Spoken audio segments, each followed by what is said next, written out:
Welcome to Redressing Histories, a podcast. This series seeks to foreground the work of African diaspora researchers whose work and histories are currently underrepresented and often overlooked within publications, academia, museums and the media.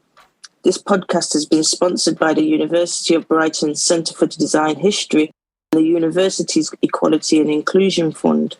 My name is Elli Michaela Young, and today I will be bringing together all the guests I have interviewed over the past few weeks to discuss their experiences as African diaspora researchers in higher education. Today's panel includes Miriam Hinds-Smith, Kadian Gosler, Teleica Kirkland, and Lorna HamiltonBrown. Thank you, everybody, for joining me today. I'm looking forward to our discussions.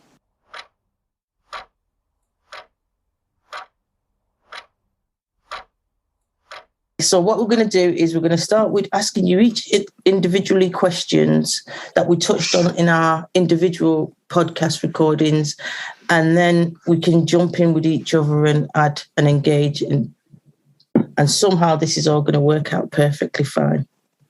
So I'm going to start with Kadian. Do you want to tell us about you, and then everybody else will get to know you as well? Well, I'm here in London doing my PhD research. I'm from New York City, but I was born in Jamaica. And my research focuses... I did not know that. Yeah, I'm all over the place. My research focuses on wearable technology in the bra. I come at it from a professional perspective as I left industry to come and do this. Well, not left, paused my work in industry to come here and do this study to officially, hopefully, go back and bring some of this knowledge there or start my own thing. I don't know right now. And so that's pretty much my research. I'm interested in a lot of things, but mainly the Black women's experience with clothing, with the bra. I'm interested in the bra history. And during lockdown, I've started really getting interested in how we dress ourselves at home and in the social space. And all of that, how all of that comes to play in how we're informed of how we should look, who we should be, and how that changes as we age. So that's my area. Miriam, do you want to introduce yourself? My name is Miriam Hinds-Smith. I am the current Dean of the School of Visual Arts. My area of interest is really looking at indigenuity. It's a new word I'm coining.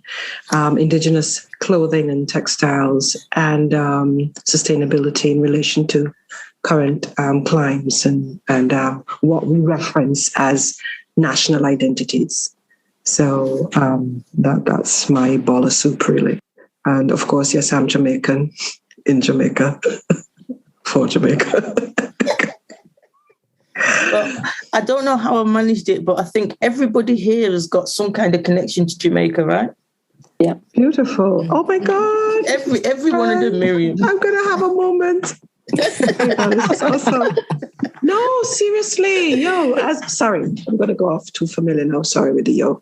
I'm just saying that, Elli, I don't know how you pull this together, but from my studies, when you're out there, you generally feel like you're the only little blimp on some little thing.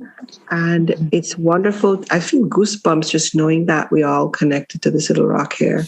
And I've been reading all of your business. You're making some fantastic strides that our students here, no. Elli knows my passion about informing us about us. Yeah. And when I go into the classroom, because that's my stomping ground, I am looking for people who are doing things that students can see themselves in. You get what I'm saying? Mm-hmm. So it's not like they're looking at everything that everybody else has written about them, but not that we've written about ourselves. Sorry, Elli, I'm not taking over your thing. No, that's all right. That's why I tell you need to rein this thing in and out. So you're all on my list of, trust me, you're going to be hearing from me like you're going to wish this never happened. But kudos to you. And when I see all of what y'all doing, wow, amazing stuff. Lorna, do you want to introduce yourself? Yeah, I'm Lorna HamiltonBrown. I'm an artist, and my research. So I did my master's at the Royal College of Art, and my dissertation was on the myth that Black people don't knit, because an academic said to me, "Oh, I didn't know Black people knit." And I was like, "What do you mean?" So I thought I want to interrogate that and do that research. So my whole dissertation, as I was saying, my seminal dissertation, because these things are not documented, was on that. And I did want to go on and do a PhD, but I came up against a lot of resistance. Even though I got a distinction for my dissertation, I came a lot of resistance that, you know, oh, we can't do the Black thing. Yeah. Bond the Royal College, bond it. Yeah, that's it. So from doing that research, I'm now an independent researcher. So I'm continuing that research because it's so important. There's so little documented about that. So I've sort of honed it into knitting from the African diaspora. So it's like Black. Mm-hmm. Okay, cool. We're gonna get on to what you and Miriam. I want to say something to her too about that. Just to ask, it's a phenomenal culture here in Jamaica. If you ever drive on a bus going from one point to the other, you see a lady with a thing doing it. We call it crochet. Are you looking at any aspects of that included in terms of the made fiber fabric from that singular thread? I mean, I don't know if you. I've extended it out to include crochet so that it can also incorporate how crochet is used in hair and to do extensions and things like that. So to make it broader. So Teleica, sorry to leave you last, but go ahead. Okay, so I am a lecturer in cultural historical studies at London College of Fashion. I am the creative director and founder of the Costume Institute of the African Diaspora. I am also a PhD candidate at Goldsmiths University, looking into how Black women from 1949 to 1972 used clothing to try and mitigate against the negative perceptions of their Blackness. And I am using London in England, Kingston in Jamaica, and Zuma in the Bahamas as my sites of research. And because of this foolishness that we're living in, I haven't managed to get over to the Caribbean yet, but soon come. That is a PhD. Yeah, that is a PhD. Trust me, yeah, man. She triangulating the thing. Yeah, that's a PhD. My God. So I will be reading that. I will read that one. I'll be reading. Yeah, join the queue, love. I'm reading. I want to read it as well. Teleica, are you connected with Carol Tulloch? Yes, I love Carol. Yeah. Cool. Yeah. Listen, Carol's face probably longer than mine right now. She's got so much to do. But God bless that woman. I love her to bits and pieces, man. So before we start getting all excited, right, and having conversations so far off in the distance, because I know we're going to do that. One of the things I wanted out, because one of the things in our podcast, we talk about the difficulties of finding material in archives for our research. But one of the themes that has come across in the podcast, that the recordings I've done so far as well, is the fact that your research isn't initially valued. What you're doing isn't valued by institutions. And you've just said it, Lorna, that you were going to do a PhD, but suddenly it's like, no, we don't want that. Can you, whoever wants to take the question, do you want to explain? Because I think we can, because I don't know if it's going to be the same for Miriam, because Miriam obviously is in a Black country. So that research is going to be perceived or seen as differently. So maybe we can talk about your experiences and see if there's similarities or differences to what Miriam has experienced. So, Lorna, do you want to start by telling us what your experience is to feel that rejection and being told that your research isn't valid? So when I was doing my master's, so I spoke to Carol Tulloch, I spoke to Rose Sinclair, and they gave me some guidance. But the people within the Royal College, who were supervising my dissertation, they had no knowledge of the subject. And so the things that they were giving me to look at, I was saying, that's not really relevant. And I don't want to just look at white references. Things need to be looked at from the Black gaze. And we have to interrogate what's been written.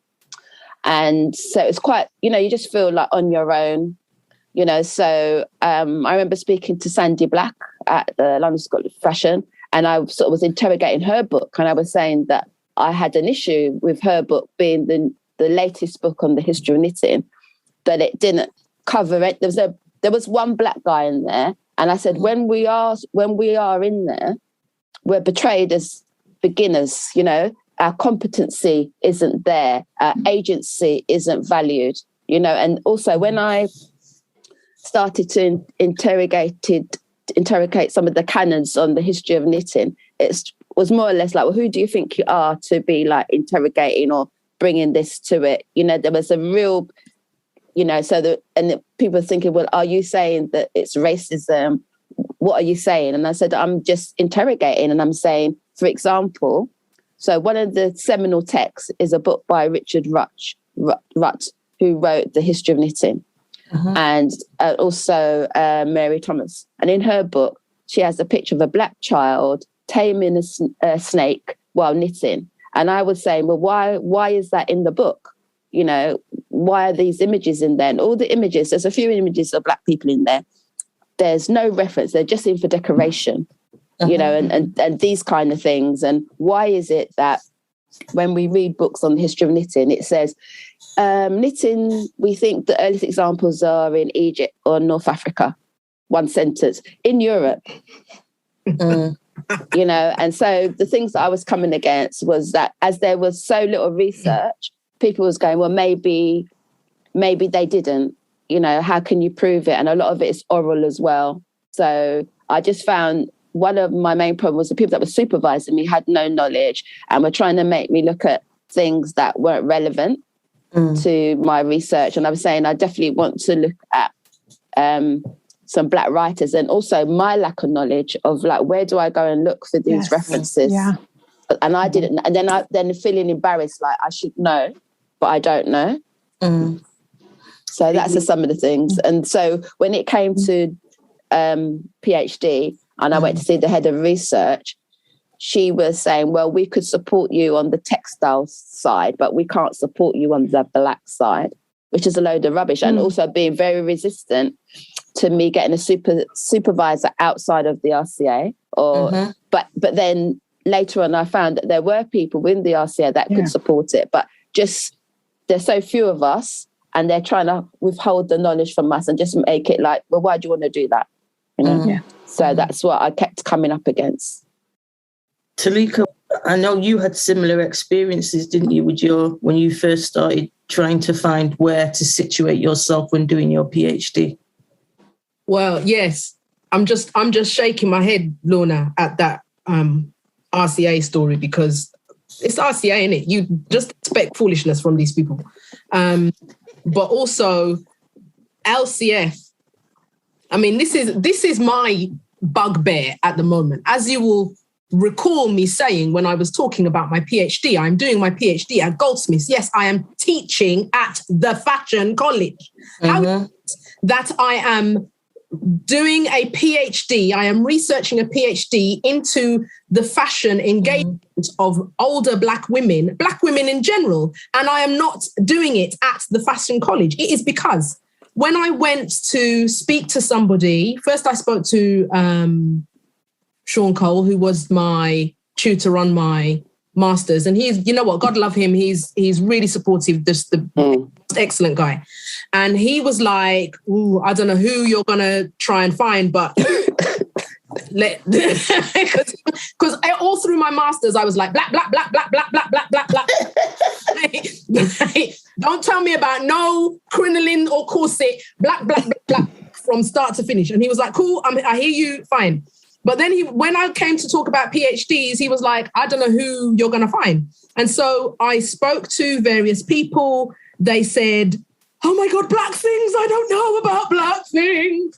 And they just freaked out. They actually freaked out. It took me a year to find a supervisor because everyone who was doing a PhD said, find the supervisor first. If you don't find the supervisor, then there is no point because you're just going to have bare worries with the PhD. So they should have told me that first. Girl, listen. I've been up and down this country trying to find a supervisor. That's how deep it was. I went to Shirley and Tate in Leeds. I went to somebody in Manchester. I went to somebody in Birmingham. I was all over London. In the end, I think I spoke to about 7 different people about being my supervisor. And they all said, I don't know anything about Blackness. I don't know anything about close engagement with Black people, blah, blah, blah, blah. And how I eventually found somebody, Angela McRobbie, God love that crazy Scottish woman. She was like, this is not on. How is it that we're going to lose such great research because nobody's willing to step in and do the PhD? And she was like semi-retired at the time. So she was like, right, I'm coming out of semi-retirement to come bless her. Supervisor, and I will find you a first supervisor. And now my first supervisor was on maternity leave. She's the one fashion lecturer in the whole of Goldsmiths, and another white woman from New Orleans. But you know what? Can't fault her, man. She don't know. She said, if I'm being honest, I know nothing about Black cultural engagement with clothing, but I can help you get a PhD. She's like, I can help you get this PhD and I will help you get it. So with her and with Angela, and then Angela got COVID, and then she got made emeritus. And so Angela suggested Clea Bourne in her place, who is, because I wanted to have a Black woman on my team. To God love Angela and Jenny, but there was a perspective that I wasn't being able to. Yeah. And so Clea Bourne is a Jamaican woman, and she looks at cultural exchanges and finance and all of these different types of things. She basically said her profile is nothing compared to what she actually does. And she's on point. I've only had like one supervision with her, but already within the 3 years that I've been at Goldsmiths, I had one supervision with her, and it was like she just watered all of my plants. Do you know what I mean? And I was like, don't get me wrong, my supervision team has been brilliant, but something's missing. Difference. It so made a difference. Who got it? Like I could just make a reference. My dad's Rasta, and he's in Constant Spring. Yeah. And I was saying, my dad got COVID. He was very ill. And all I said was, my dad's Rasta, he's got COVID, blah, blah, blah. Clear immediately, oh, yes, because Rasta believe this and they're not even really believing the virus is real and da-da-da. And brat, brat, brat, brat, brat. Like... She got it. She got it straight away. And I didn't have to explain how Rasta feel about herbs. And I didn't have to explain none of that. She got it straight away. And so I was like, I felt so vindicated for all of the fear that being rejected by various academics around the country, because I was literally I was trying to work out, because Shirley Ann Tate in Leeds was like, I'll be your supervisor, just come to Leeds. And I'm like, but I live in London and I work out. So how am I realistically going to get to Leeds? So I'm like, okay, so now I'm going to have to go to Leeds at least twice a month. So I'm now trying to work out how I'm going to get a card to travel up the country, just supervision. All that kind of madness. All that kind of madness to try and get a supervisor. But it's what Miriam, sorry to jump in, but it's what Miriam said before when she's trying to show her students about representation, about there's alternatives there. As it stands now, most of us don't even have that representation. Yeah. We just have to figure it out as we go along, and maybe get our sustenance and our support from not our supervisors, but from other people. Yeah. And I've got to say, sorry, just to cut you a bit, but I said this to Elli about a week ago. I was in a conference in LA. It was the Black Bodies in Dress and Culture conference happening in LA. And I felt kind of way, because every person on the panel was a Black woman.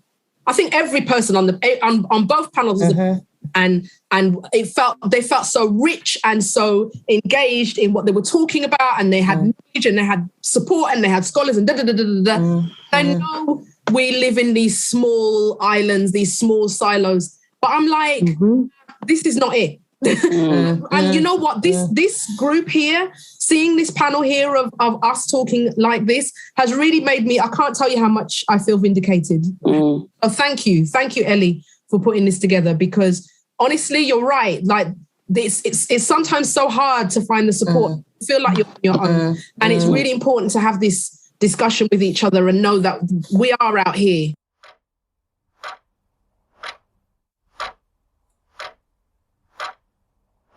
Lorna, go on. Yeah, go ahead. What I wanted to ask was, is your PhD funded? Because the issue that I had when I was at RCA was I wanted to have a funded PhD, and they're trying to like, you're not going to have a funded, but you can get a place, we can make something work where you pay. And I was like, no. Yeah. And so I didn't know the system of how to go through the different channels for funded. And then I was saying, the researcher was saying, she goes, I don't really think you understand what's involved with a PhD. I goes, well, I don't really know because it's never been spoken about, and I'm trying to find out what is involved in it. And so I want you to tell me what are the different pathways. And she goes, I'm not here to tell you that. And I was like, that's exactly what she's there for. Wow. That's exactly what she's there for. So I went away and I thought, let me look through all the emails, because we never got emails about PhDs.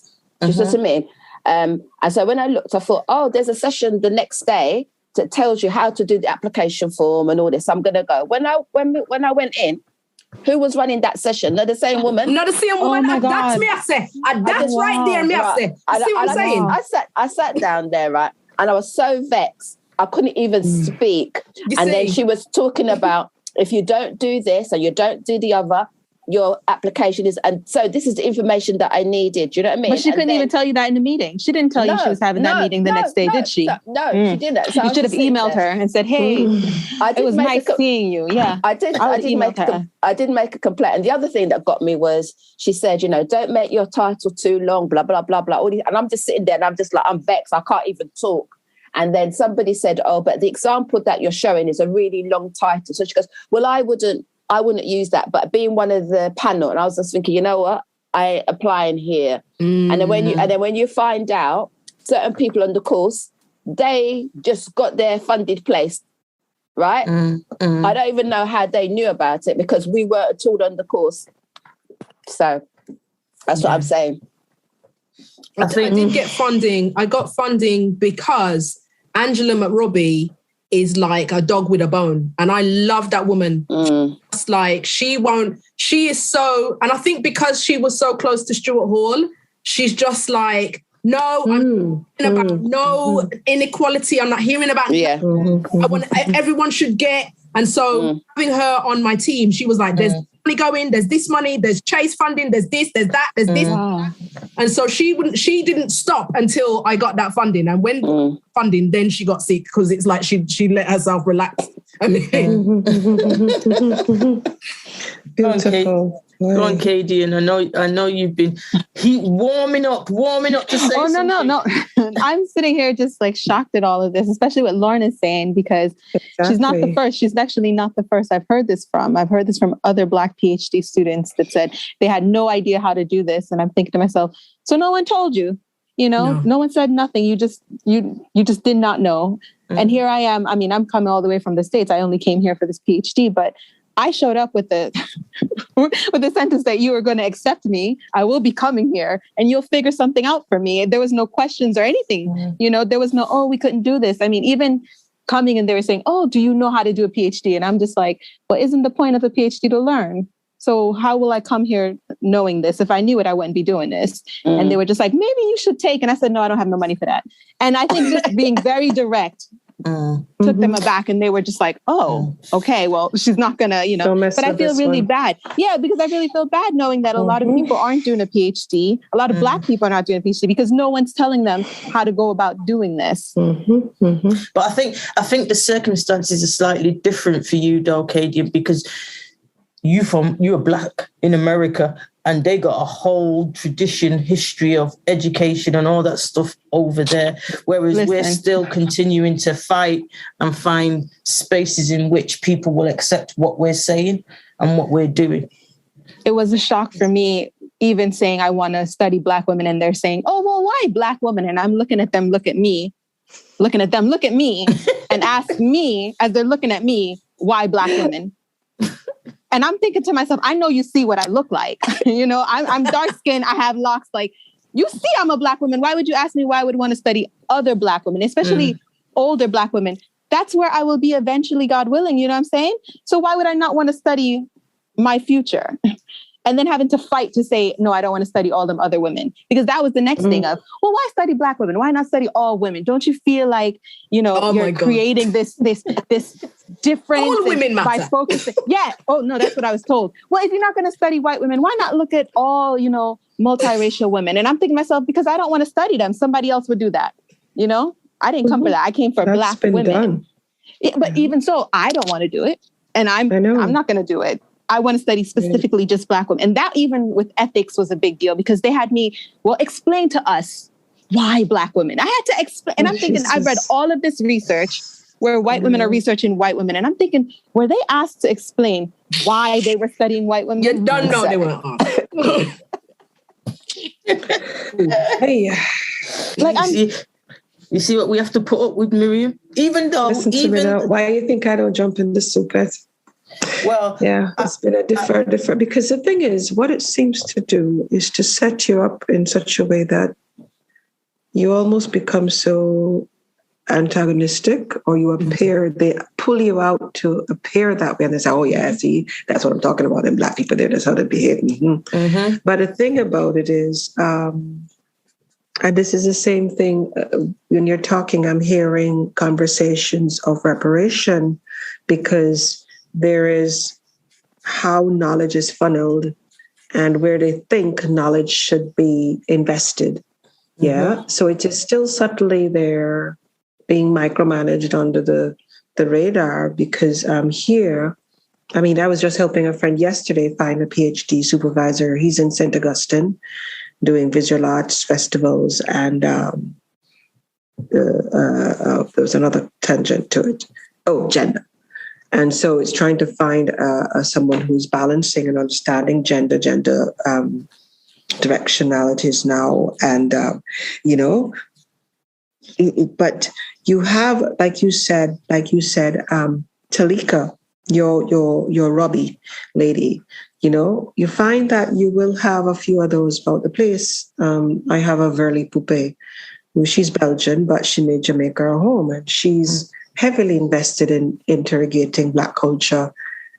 And she's written so many beautiful books about our art, our da-da-da. But then I'm still looking at it and the optics kind of wrong. And I'm like, we should be doing that, though. And that's the problem. As much as, so... And that's the problem. You work with those who will work with you to get you where you want to get to. But if you look at who they'll fund to study Black culture, it is not Black people. Because then they ask you. But they ask you in the ethics form, it's almost like, can you be objective? And it's like, why do I need to be objective? You know what I mean? I'm a part of the culture. There are things and nuances that I may know that you don't have in your archives. So I have to go out there and explain these things. But if you don't want to hear it from me, you're okay to take it from someone else who's not Black because they're objective. But are they even actually catching all those nuances? Or do you just want them to tell you whatever picture of Black culture it is, and that's okay because, they're considered a researcher and they're removed. Right. But there are also things in their archives about our culture that they have documented that's, in instance, incorrect and not referenced in the way that it should be as it relates to the practice culture. So, we have a lot of rewriting to do. I was sorry, Lorna, jumping in. I was going to say, then that's the thing. If there's all these problems, what will be the solution? And then Miriam just said, we've got a lot of rewriting to do. That's all that I wanted to highlight. But go on, Lorna.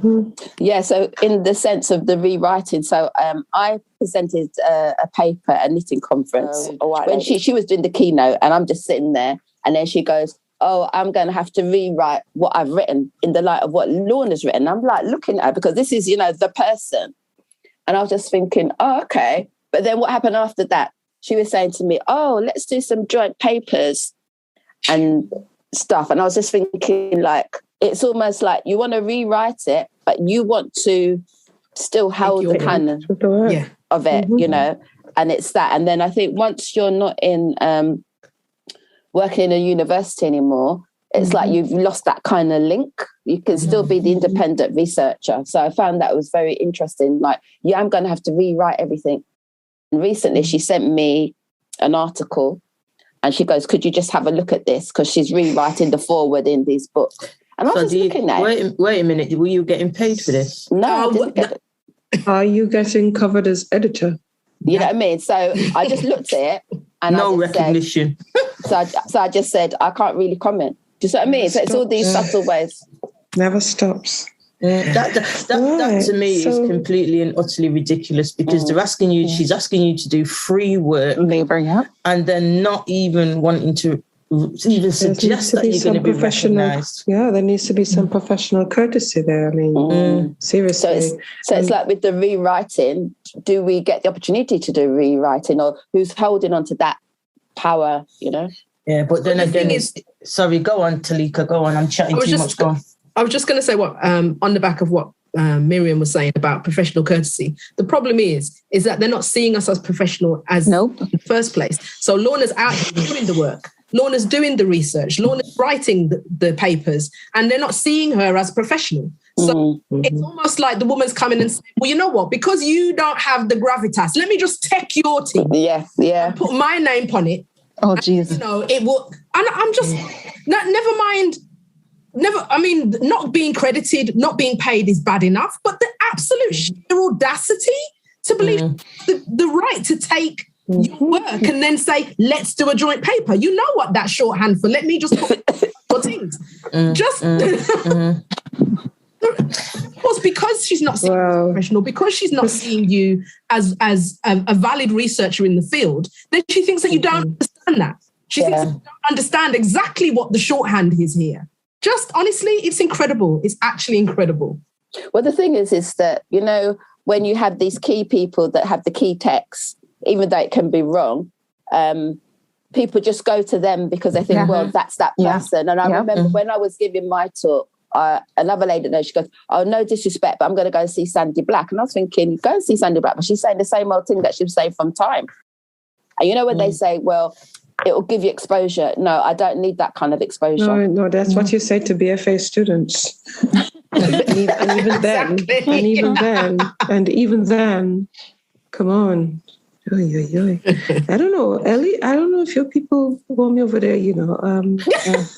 No, Miriam, come on, we need you. And I tell you, when, and I don't want to go off tangent, but when Lorna was talking about RSA and yourself, I remember when I applied to do my MA, I had applied to 6 universities in England, including both Royal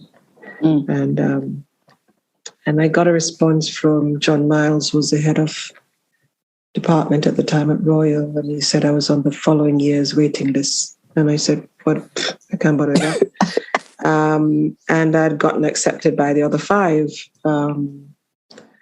And so I chose Winchester. I had a friend do a site visit. I said, look, this is the kind of space I want to be in. I want to be like an observer. I didn't want to go to Birmingham because it's very much acculturated as being a Caribbean space. I wanted to be like that fly on the wall to see how they work in their own, you know, area. And I was the only Black person at WSA doing the masters at the time. And John Miles came in to do one of my studio reviews. And then the name somehow made some sense to him. And he said, you'd applied to Royal. I said, yeah. He said, but we had you on the waiting list. I said, I couldn't wait. I had no reason to wait. I was fully funded, and I'd gotten a Chevening scholarship, fully funded. And so, I mean, what I find though, and it ties into a bit of what Kadian was saying and yourself, Lorna, and pretty much you've all been echoing it, including Teleica, wherein, look, they will accommodate you as much as it's making their profile look better. Yeah. And that was something I learned, because what I was doing when you spoke about technology, Kadian, I was looking at, and this was like first gen intro to, I wanted to find a sustainable way of creating fashion pieces, designs, print the designs, get the cut done, etc., in one go, as it relates to how the effluence of, the traditional printing industry creates hazards in the natural environment. And I had a crazy lady, Jane Wildgoose. No, seriously, she was the designer for Hellraiser. And when she came to studio, she dressed the part, just hair up to here, corset on the outside, high boots and skirt out to here. And you just had to pay attention. And she said to me, you know what you need to do? Put your work out there, say what it is, and see who bites. And I was able to go to Holland to work with a company called Stork. And they were testing inkjet printing on new lyocell fabric for the first time at the ITMA in Milan there. And so my work was a part of the test thing happening. But to go back to Winchester, when I came back to Jamaica, they sent me the following year's prospectus with my work and my picture on the front. Nobody asked me. But I also got a letter that outlined that they were now getting investors for new digital printing machines and all the new fandangle something and whatnot. So as far as they can read what it is that you want to do and how they'll benefit, it's as linear and as myopic as most of the visions are. And it's really, if you can work around it and be, tolerant of some of it, even though you know what's happening, you can make leaps over that. But it's really difficult when it comes to the cultural component that they don't have any grasp of nor interest. Yeah, but the fact is that those things are things that need to be transferable information back to our spaces. You know what I mean? If you guys were here, my God, Edna Mandela College would be the next. We're the one and only, but Jesus, I think we'll get even more influx of people from other spaces because you guys have the knowledge, you have the tenacity, you're very much firebrand. My God, when I listen to Teleica, I will run because I don't cross her one bit. I don't cross her at all. But it's that passion. It's that passion that is missing from Black education spaces right now, where there's this level of apathy.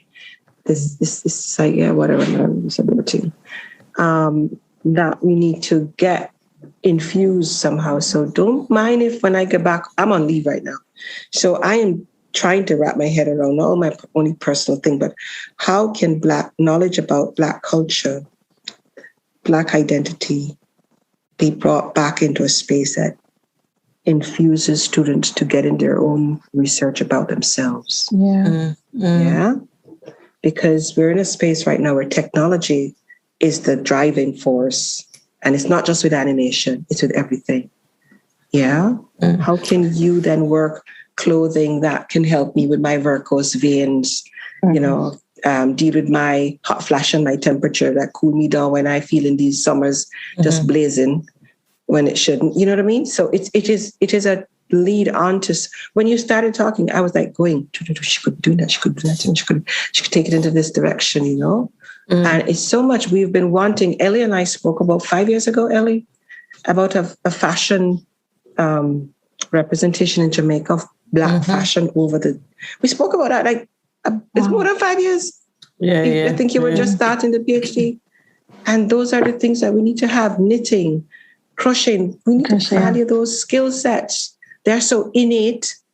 And you see them ladies doing it. It's like, yep. Oh my gosh. Yes. When Lorna was talking, I literally flashed back to my mother trying to teach me. Because when I tell you she'd work all day, hours and hours working, come home, and her thing was to sit in the bed with a roll next to her, a tea on the table, and she's crocheting and not paying attention. The hand just flashing right like that. Yeah, mine too. Just going at it. Yeah, just going at it. Exactly. And then when you take the indigenous material that they use to create the forms now. So you're getting three-dimensional and sculptural.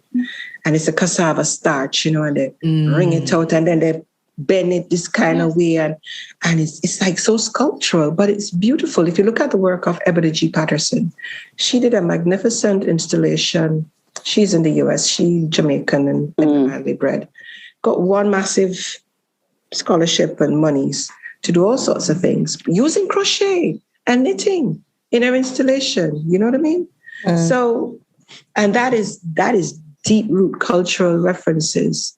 You're talking about the contemporary component of the hair, etc., wherein if you look at certain groups in Africa, that was already being practiced. But the synthetic component now, the merchandised component now, that is now within the pop culture. You know, you have the mirrored gaze of it. So it's a lot, and I want to see these things out there.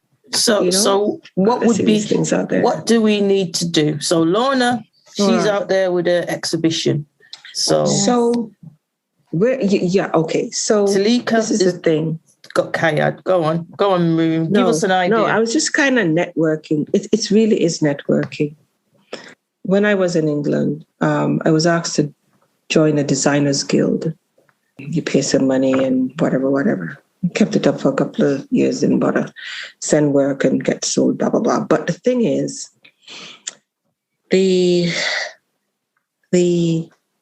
to move forward, we have to pull all of this information in a kind of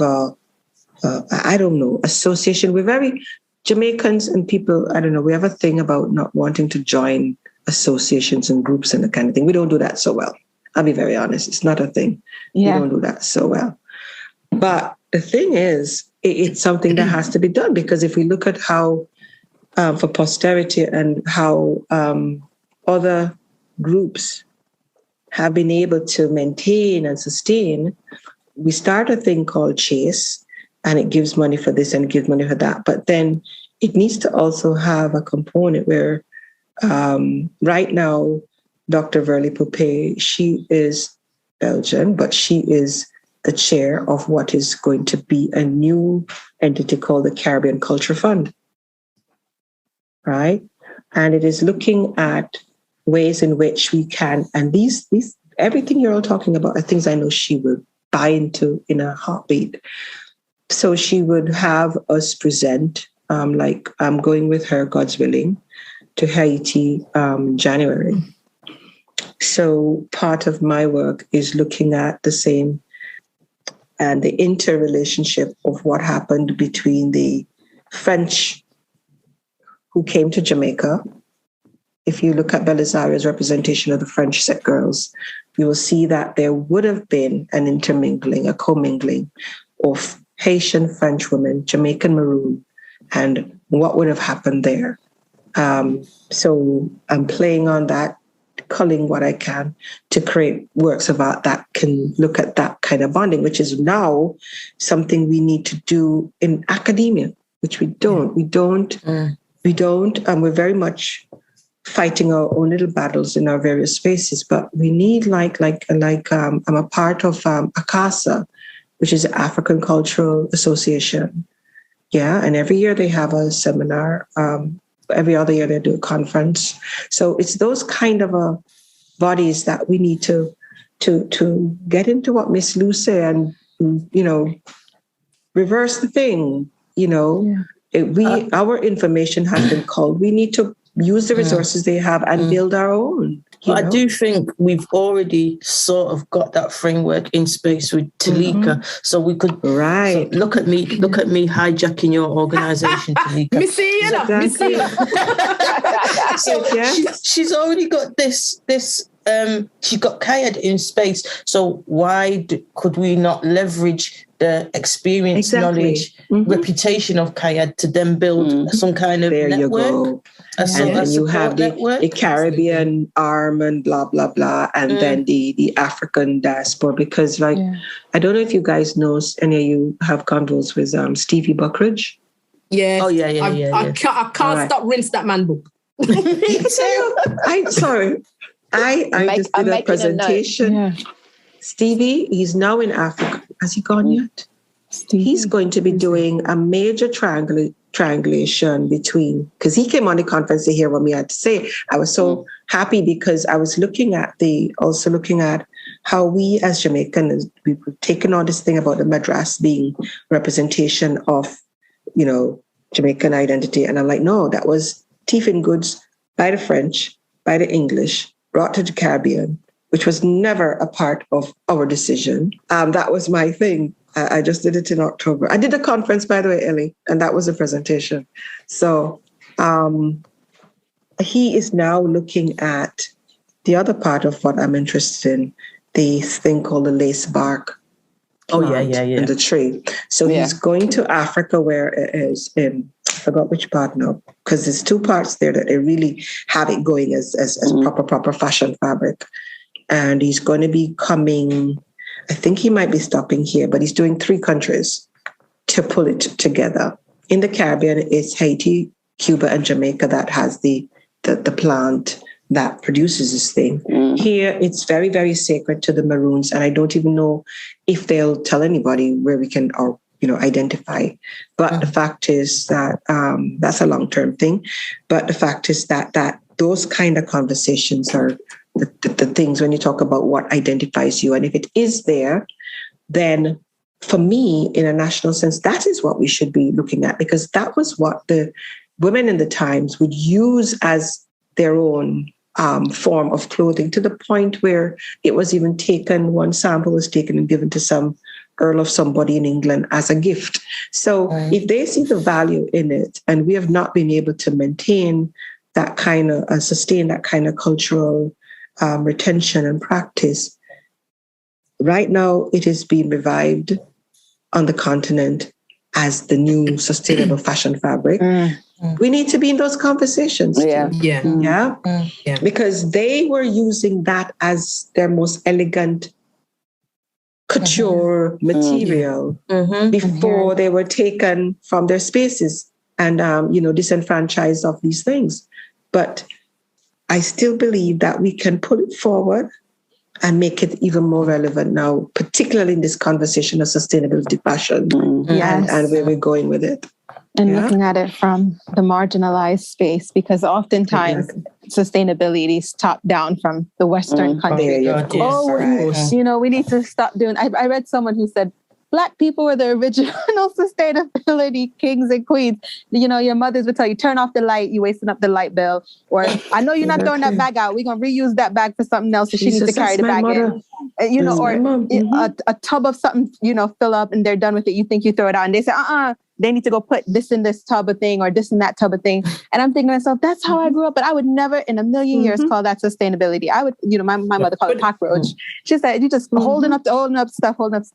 So it's just amazing, even looking at it now and reading all these things about sustainability. And I'm thinking, but we've already been done that. Like, that's literally how we grew up. This is what I wrote. This is what I wrote my master's thesis about. Yeah. About sustainability, specifically in the Caribbean.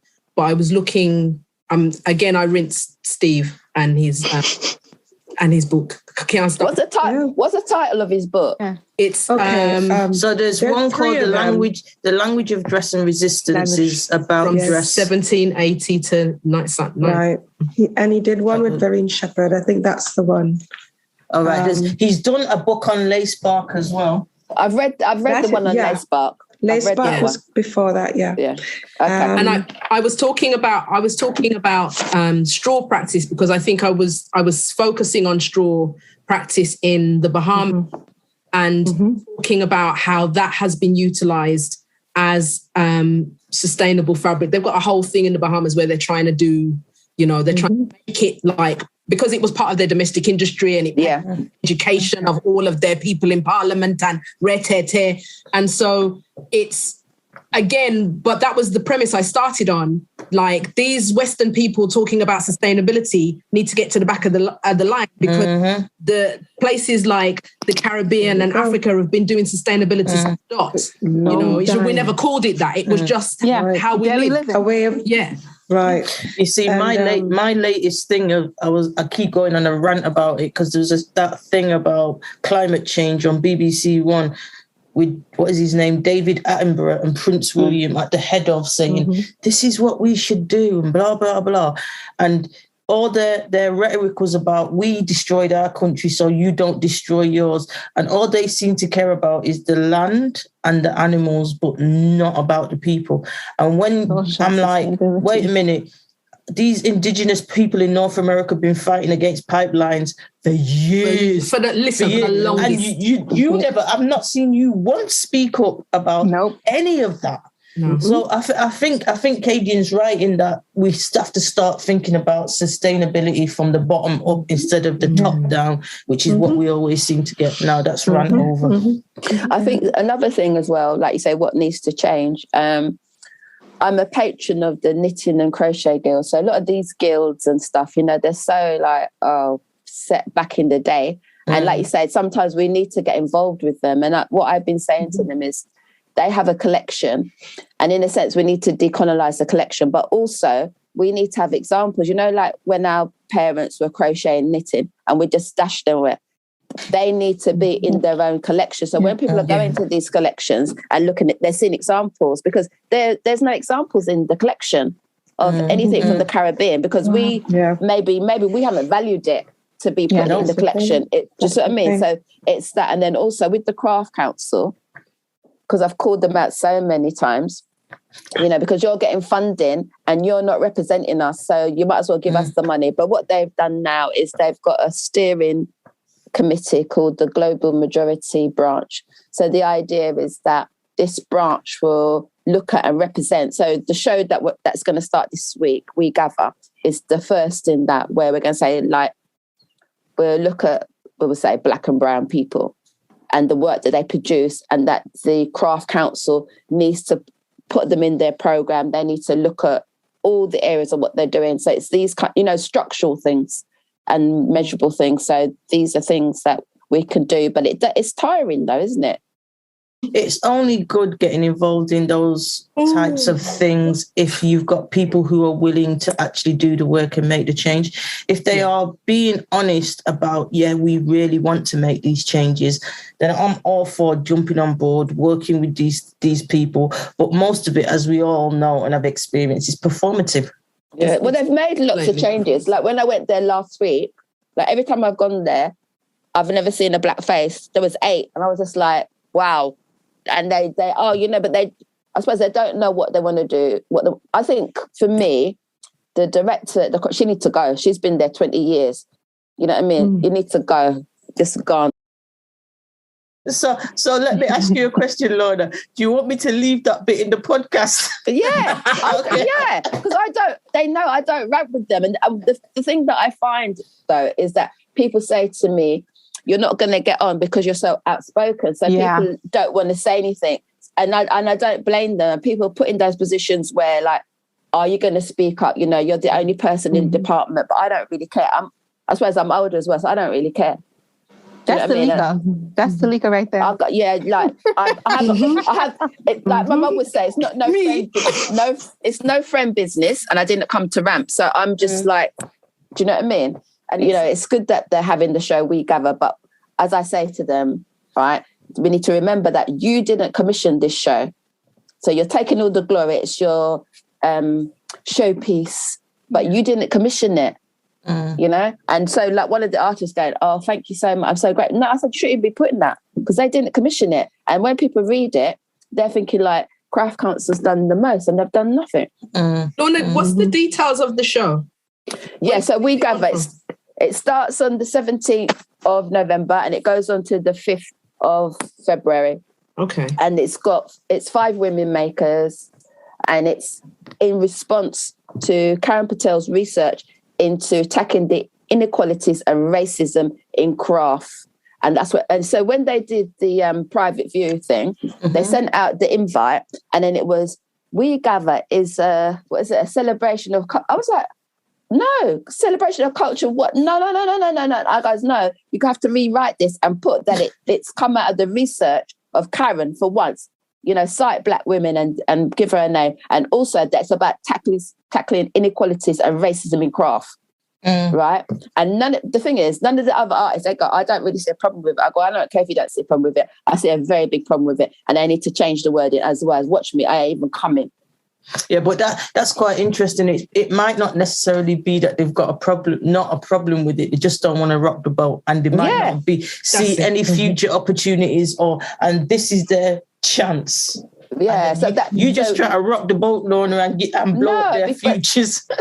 No, but the thing is that we fight amongst ourselves, don't we? We stand together and we had unity, but then you look around and then you're the only one that's saying anything. Do you know what I mean? And then you're like this angry black woman, but that's the way it's got to be. But I think for the younger ones, they just feel, and I think a lot of these organisations, they're very clever because, with the younger, more vulnerable artists, they give them opportunities that aren't really opportunities. And then they feel like, oh, I need to just not rock the boat. Yeah.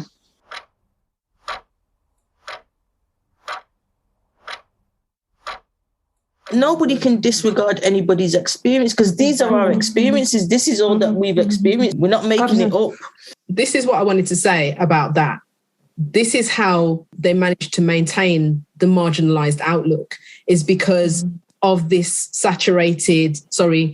bleached view of things, right?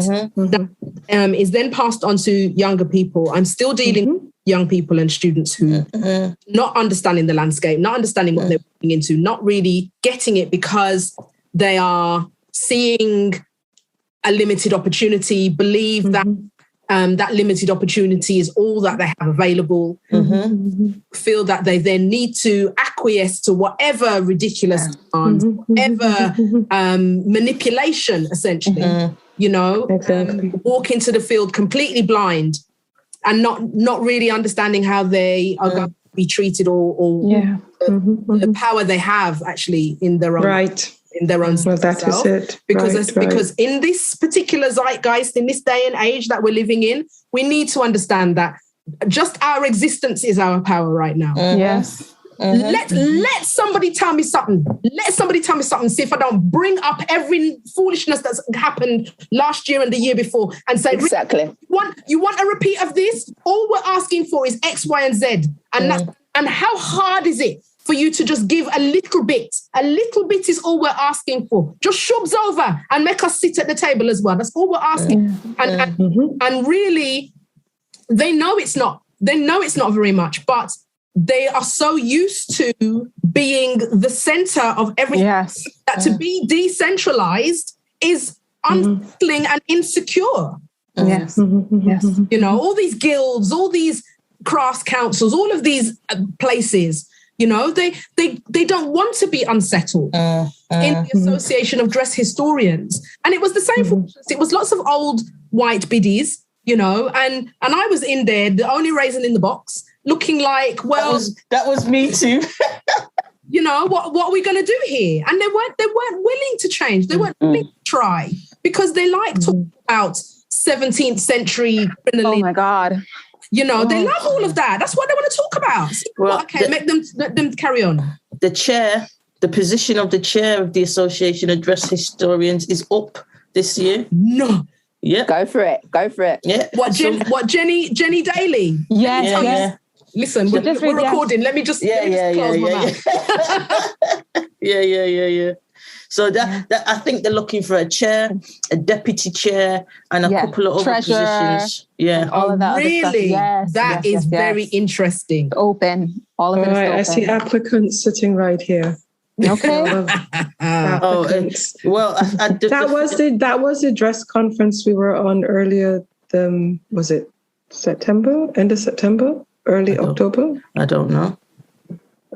They had at your place. I think we did something with the Association of Dress Historians. Yeah, there was that one. Yeah, they were talking about the horse racing attire and what that was like, and they love it. Illustrations of okay. It was interesting because I wanted to get a sense of what is it that they're interested in, what are the kind of research direction that. Okay, well, there, but your question about Brighton, right? So this podcast thing has been paid for by the Centre for Design History at the University of Brighton. And don't get me wrong, I'm not saying that it's a perfect place and you're not going to experience any of those types of barriers that you lot talk about. But then at the same time, I do know the person who is leading the centre is trying to be different and is trying to make a change, and she does see a problem. So I think because at the minute they're looking for research fellows. I mean, there's no money in it. Just don't look for money. But at least you can use the library and you can do all that sort of stuff. And so she sent me an email saying, do you know anybody that would want to apply for this? So I think she actively is trying to do something different. Yeah, but that means that sounds like something you have to actually be there. Yeah. Brighton were very good because I contacted them and they were really, really helpful because, when they had the star thing that you were on, they were really, really helpful. But it always came down to a thing of, the time was so tight, but they were really helpful. Would you do that, Lorna? Would you go for a research fellowship? So I think I don't think you have to be in the UK for that one, Lorna, although you could use their facilities if you were in the UK, but it would give you access to their library and just having the facilities of the library. And their online technologies and all that sort of stuff. Because so many things are behind the paywall, isn't it? You go and I can't even access that. Yeah. But that's what I'm thinking, because Lorna, you were just saying before that the not being linked to an institution is something can sometimes cause a hindrance. It really is a big hindrance. If you could at least get your foot in the door, or something, then that you leeway then to make a bit more headway. Do you know what I mean? Yeah, because you do need that. In reality, you do. I'll send you the information, but I would also say that, because this is why I'm trying to get Miriam to do a PhD at Brighton. The thing is, although they don't have people that look like me as supervisors in design history and that type of thing, they also recognize that they don't know. So they give you the space to figure that stuff out yourself. That's all you want, isn't it? And they're not saying, do this, do that, do the other. They give you the space to do that. And that's what I've found from my experience anyway. But I do think, look at me bigging up the Centre for Design History. I don't mean to do it that way, but I do think if you want to do a PhD or you want to do the visiting research fellow thing, do Brighton. Why not? It's near to me, isn't it? It's only up the road, isn't it? There you go. Oh, sweet. But you get so burnt out and so cynical, and then you just think, can't even bother now. Don't get me wrong. I'm not saying that it's perfect. But I've been in worse places. Always perfect. I've been in worse places. The only other thing, in terms of the PhD, I've heard so many people say, like, they started their PhD and then their supervisors tailored it more for what they wanted. Maybe the people weren't strong enough to keep it to what they wanted. Yeah, that's the thing. You just got to keep resisting. You just have to let them know. You're not here for that. That's why. Let them know. No. That's why you got to find a good supervisor. Yeah, because from you, if you're going to find somebody who's going to be telling you that you're doing this, that. Nah, that's not going to work for him. Like Kadian's here for that. This is your research. What you need to know. This is someone else's research. This is something that Jenny said to me, my DOA, and Angela said it as well. These people are working for you. You're paying these people. These people are your team. You're in charge of the team. Not the team is in charge of you. Not Nagasa. You're in charge of the team. And that's how you need to let these people know. So this is my work. You know what I mean? Yeah, no. You might get supervisors who are just hands off because they don't care. And even then, if you're like me, you're like, all right, good, just don't bother me. Let me do what I have to do. You know what I mean? Just, I think they think sometimes, they're going to be hands off because they don't care. And that's going to like break your work down. But it's like, look, I'm here to do something. And this thing it's going to get done if you want to be on. Like she said, you want to be on the team, Teleica, you can tell them you want to be on the team, you can be on the team. Right. But if you don't want to be on the team, trust me, I'm not begging for you to be on the team. Exactly. Just know I will be noted when you didn't do what you were supposed to do, because all of that comes down to your supervision. Oh, she didn't show up. Oh, she didn't do this. That's all right. I put it all in your little supervision because it's all between you. I'm paying you to do something. But if you don't want to do it, my work still needs to get done. It's my work. It's my scholarship. You know, and it's weird when you see, when you talk to your fellow colleagues, your PhD students, and they're like, oh, my supervisor did this. And you're sitting there like, what? They do this? Like, you know, you think to yourself, wait, they do that? Like, supervisors do that? They read that on and did all of that. And you're sitting there like, geez, I must be missing out. But then you realize I'd rather you step off and let me figure it out than you be a part of it and drag my work down because you don't want me to succeed or you don't think it's worth anything. But that goes back to what Lorna was saying when you're not informed. It's really partly to let you not know just how much of that rests with you to move them along. Yeah.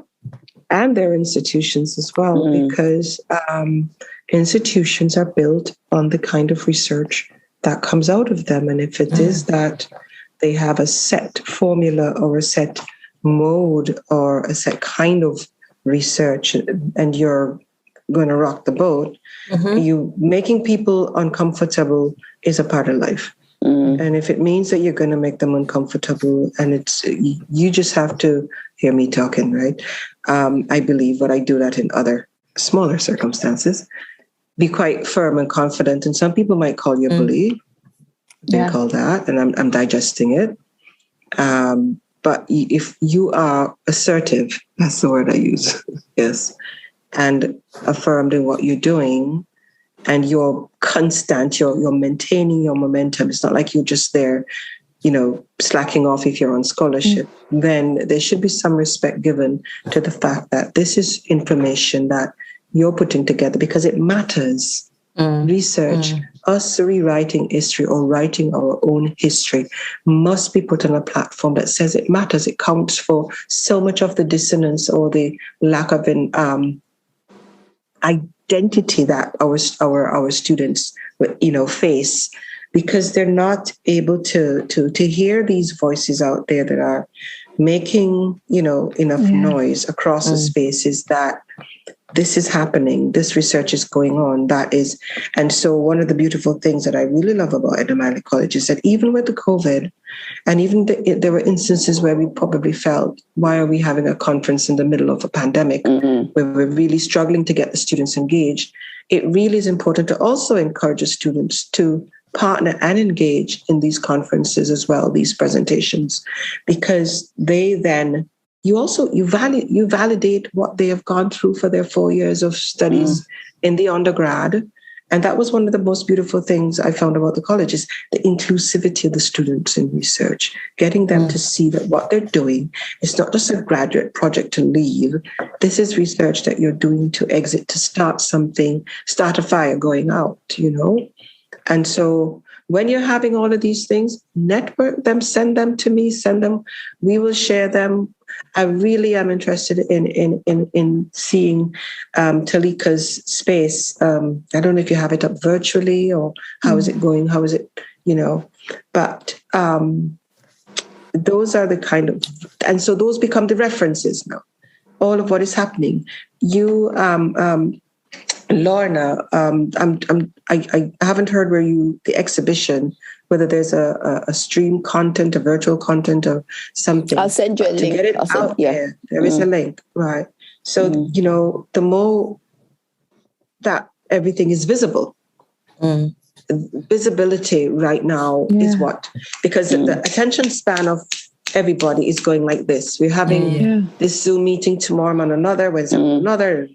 So the more we can see and hear of what is happening within our various spaces about fashion, culture, the cultural context of each of the bodies of work that we're engaging, it becomes a lot more vibrant out there. So it's going to eventually balance things out, we need each other. Right now is a good time. And that's why Kayad should be the that's what I'm saying. Foundation. Let me just me giving you extra work. Like I ain't got nothing else to do, please. Let me just speak to Kayad, because basically, so what's happened over the pandemic is that we lost, just before the pandemic, we lost our financial director. He passed away, unfortunately. Oh, sorry. And over the course of the pandemic, one person moved her and her whole family to the other side of the world, and then another person dropped out. So another person's mum died. So it got left a lot, again, right? So it's basically everything stopped. Like everything has paused with Kayad at the moment. We were supposed to be doing we had our first conference in 2018. This is our conference. We were supposed to have the second one last year. Then we were going to try and have it this year. Now we're going to try and have it next year. God willing that we can actually get it up and running, because the other thing is I don't want to do a virtual conference, even though I'm thinking like maybe I'm going to have to bite the bullet and do some kind of symposium online, but I really don't want to, because the first one was so epic. Listen to me. When I tell you there was every was it Elli? It was fire. Was it not fire? It was. There was people there from Miriam from America. Everywhere. There were Africa. There was loads of people talking about all these different research areas, all to do with the African diaspora. And it's like, wow. Is that one Laduma? Is that the one? Is that the one Laduma? Yeah. Oh, I came to that. Yeah. Did you? Yeah, I was there. Yeah. Oh, brilliant. Yes. So it is recorded, Miriam, and I will send the link to it. Basically the essence of it brought into LCF an energy that hadn't existed at LCF. An energy talking about African diaspora clothing that hadn't existed in UK before. I'm gonna listen. I'm gonna big up myself. How you mean? Yeah. Okay. Yeah. Do it. Yeah. Because, pause and big yourself up now. Go ahead. We're gonna take this pause in this podcast so she can do it. Go ahead now. Yeah. Because you know what? God bless Carol. She did a diaspora conference in 2006, right? But I don't think she intended for it to continue. I think she kind of just did the one and done, and it was great, but it didn't have the energy behind it that it needed. I've still got people now going, when's the next? And so I've spoken to the university. The university knows now that it is on its arse without us, which is great. It's just a great position to be in. Sorry, I didn't mean to say arse. I forgot it was. It's all right. It's fine. That's not a swear word. It didn't understand before the issues of the last couple of years that it needed something like Kayad to provide the resources and information that it wasn't doing for itself, right? This is the space where Black researchers can meet PhDs, can meet. Yeah, it was good. It was really good. Yeah. Can meet. Do you know what I mean? And so this is why I want to bring people back together. At the moment, the US aren't allowed into the UK. I think, Kadian, is there still an embargo? I don't know. I'm here with you, girl. but I think there's still an embargo on people from the US, and we've got 6 delegates waiting to the US. Right. I think what I'm saying we, because I don't mind helping you with this. I think what we need to do with Kayad is putting a structure in place where, like the Association of Dress Historians, you've got trustees that need to do their remit, because you doing all of this by yourself makes no sense. It's a lot. And it has been too much, which is why everything had to stop, because I couldn't feasibly do that. You know what I mean? And even that, I'm kind of like, So, but you know what? It's not going anywhere. As long as I have breath in my body, then it exists, right? So, absolutely, everyone come pull together. Let's do it and make it work. I'm happy for everyone to step in and like see how we can build it up to what it should be, because that was the whole point of it. The whole was to be able to build the structure and the platform. Even our logo is dots with lines. Connecting the dots, because it was supposed to be people across the diaspora that connected. This global network. Maybe that's what we need to think about. Next stage is getting trustees in place, writing job roles for them, and we don't even need to start from scratch, because there's other people that have done this type of thing. So we can just get job roles in there, because I do think it is too much for you. It is too much, but that's exactly what I wanted. I wanted it to be something that not even, it didn't even really need me. It doesn't need me. Yeah. If it could be sustainable on its own, then people can dip in and out of what they need to. Do you know what I mean? And I love that. Listen, let me know when you're ready, innit?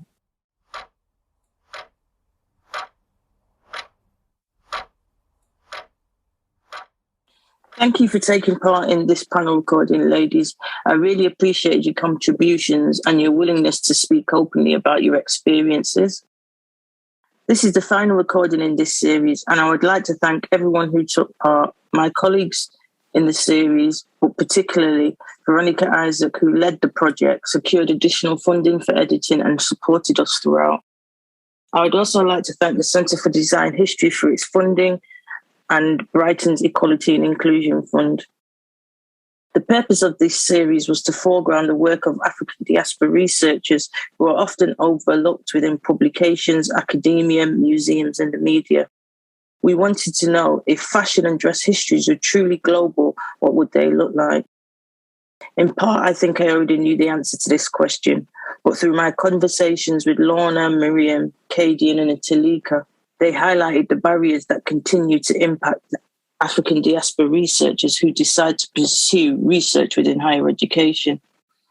A global perspective of fashion and dress history is not only about the stories being told, but it's about who's telling those stories. So thank you all for listening, and I hope to share more stories in the future.